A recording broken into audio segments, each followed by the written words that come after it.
ಒಬ್ಬ ಒಂದು ಕಥೆಯನ್ನು ತಗೊಂಡು ಬಂದಾಗ, ಒಂದು ಯೋಚನೆಯನ್ನು ತಗೊಂಡು ಬಂದಾಗ ಅದನ್ನ ಹೇಗೆಲ್ಲ ಚಂದ ಕಾಣಿಸ್ಬೋದು. ಒಬ್ಬ ಕೋರೈಟರ್ ಅದನ್ನ ಎಷ್ಟು ಚಂದವಾಗಿ ಅದನ್ನ ಬರಿತಾ ಹೋಗ್ಬೋದು, ಅದ್ರ ಜೊತೆಗೆ ಅದನ್ನ ಆಡ್ ಮಾಡ್ತಾ ಹೋಗ್ಬೋದು, ಇನ್ನು ಬ್ಯೂಟಿಫುಲ್ ಮಾಡ್ತಾ ಹೋಗ್ಬೋದು. ಒಬ್ಬ ಸಿನಿಮಾಟೋಗ್ರಾಫರ್ ಅದನ್ನ ನಾನು ಕಂಡಿರುವಂತ ಒಂದು ವಿಷನ್ನ ಅವನು ಎಷ್ಟು ಚಂದವಾಗಿ ತೋರಿಸಿದಾನಂತ ನಾನೇನು ಮಾತಾಡೋದು ಬೇಕಾಗಿಲ್ಲ, ಎಲ್ಲ ವಿಷುವಲ್ಸ್ಗಳೇ ಹೇಳ್ತಾ ಇದೆ ಇವತ್ತು. ಅದಕ್ಕೆ ಏನ್ ಕೇಳುತ್ತೆ, ಎಷ್ಟು ಬಜೆಟ್ ಅಲ್ಲಿ ಮಾಡ್ತೀವಿ, ಆ ಲೆಕ್ಕಾಚಾರ ಏನು, ಇದನ್ನ ಯಾವತ್ತೂ ಕೇಳಲೇ ಇಲ್ಲ ವಿಜಯಣ್ಣ. ಕತೆ ಮೇಲೆ ನಂಬಿಕೆ, ನನ್ನ ಮೇಲೆ ನಂಬಿಕೆ, ನನ್ನ ಇಡೀ ತಂಡದ ಮೇಲೆ ನಂಬಿಕೆ.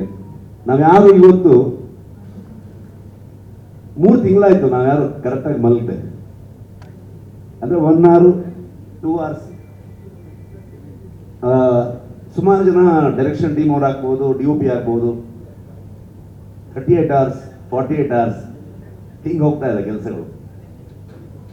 ಆ ಪ್ರತಿಯೊಬ್ಬರದ್ದು ಎಫರ್ಟ್ ಇದೆಯಲ್ಲ, ಯಾರು ಇದು ನನ್ನ ಸಿನಿಮಾಗೆ ಮಾಡಲೇ ಇಲ್ಲ. ಅವರು ಎಲ್ಲ ಪ್ರತಿಯೊಬ್ಬರು ಇನ್ಕ್ಲೂಡಿಂಗ್ ಪ್ರೊಡ್ಯೂಸರ್ಸ್ ಇಂದ ಹಿಡಿದು ಟೀ ಕಾಫಿ ಕೊಡುವಂತ ಪ್ರೊಡಕ್ಷನ್ ಹುಡುಗರವರೆಗೂ ನಮ್ಮ ಫಿಲ್ಮು ಅಂತ